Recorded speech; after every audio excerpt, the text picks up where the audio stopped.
Je donne la parole à Monsieur Hans Grunberg. Merci, Monsieur le Président. Monsieur le Président, qu'il me soit tout d'abord permis de transmettre tout mon respect, mes meilleurs vœux au peuple du Yémen et aux musulmans du monde entier à l'occasion de la nouvelle année islamique égérienne. Cette nouvelle année commence sur une note d'espoir pour l'ensemble de la région. Je voudrais me faire l'écho du secrétaire général et saluer l'accord annoncé par les États-Unis et l'Iran. Voilà près de 3 ans que des ondes de choc régionales ont compliqué les perspectives du processus de paix yéménite, creusé la méfiance entre les parties et nuit au compromis. J'espère que cet accord marquera un tournant pour la région. Je travaillerai avec les parties afin de les encourager à saisir l'occasion et faire avancer la situation au Yémen. Sur le plan militaire,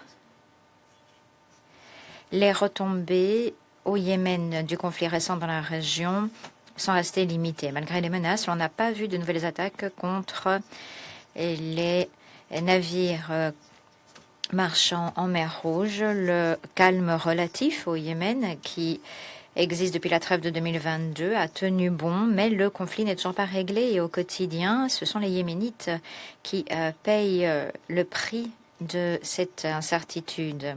Lors de réunions avec les Yéménites, l'on est informé du fait que les lignes de front dans le pays épuisent les ressources, creusent les divisions, accélèrent la militarisation de la société. Les étudiants et les enseignants parfois doivent rejoindre les groupes armés pour survivre sur le plan économique.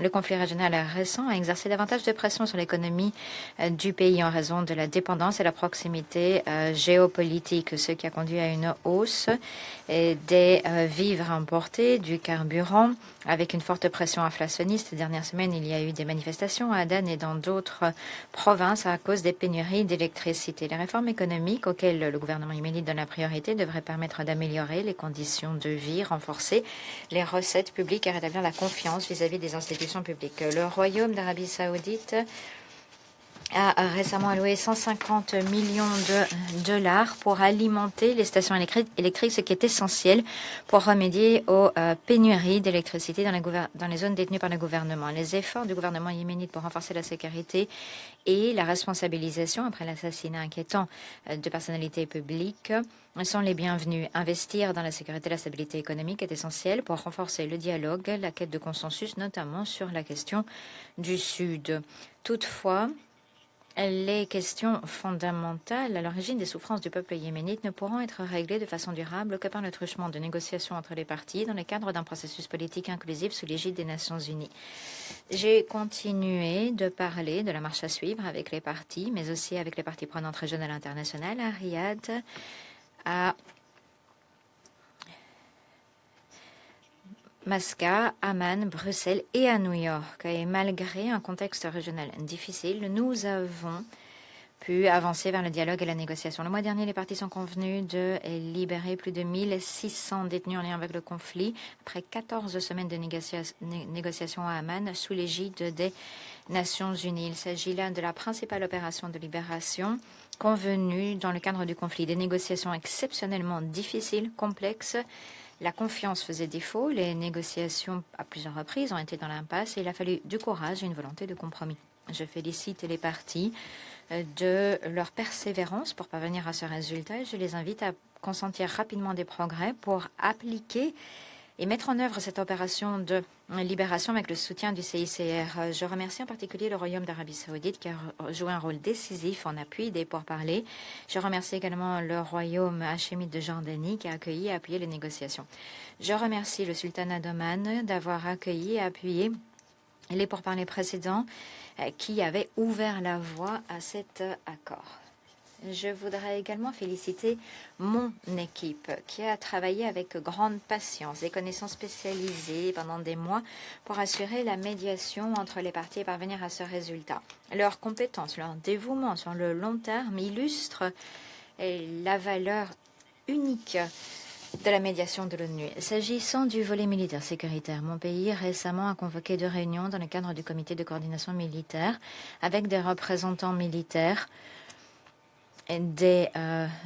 du commandement des forces conjointes menées par l'Arabie saoudite et Ansar Allah, et une autre réunion avec le commandement des forces conjointes et le gouvernement du Yémen. Des réunions qui ont permis de débattre des priorités en matière de sécurité, de réfléchir à la désescalade et d'améliorer la communication. Sur la base de l'engagement pris par toutes les parties, nous allons inviter les délégations à une réunion trilatérale du comité de coordination militaire à l'avenir. Enfin,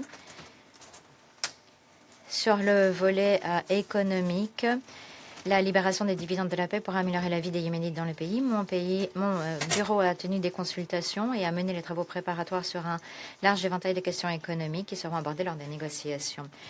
Tout ce dialogue instaure la confiance quant à la possibilité d'atteindre notre objectif, c'est-à-dire un processus politique inclusif afin de mettre un terme définitivement au conflit, un processus qui n'a été que trop reporté.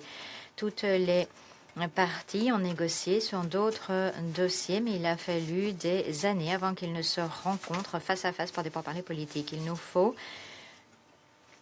changer cette réalité, avancer avec des compromis et une bonne foi de la part des 2 parties. Monsieur le Président, avant de conclure, permettez-moi de rappeler que 73 membres du personnel des Nations Unies restent détenus de façon arbitraire par Ansar Allah. Depuis notamment la vague de détention en juin 2024, donc il y a 2 ans ce mois-ci, en plus des personnels des ONG, des organisations de la société civile et des missions diplomatiques.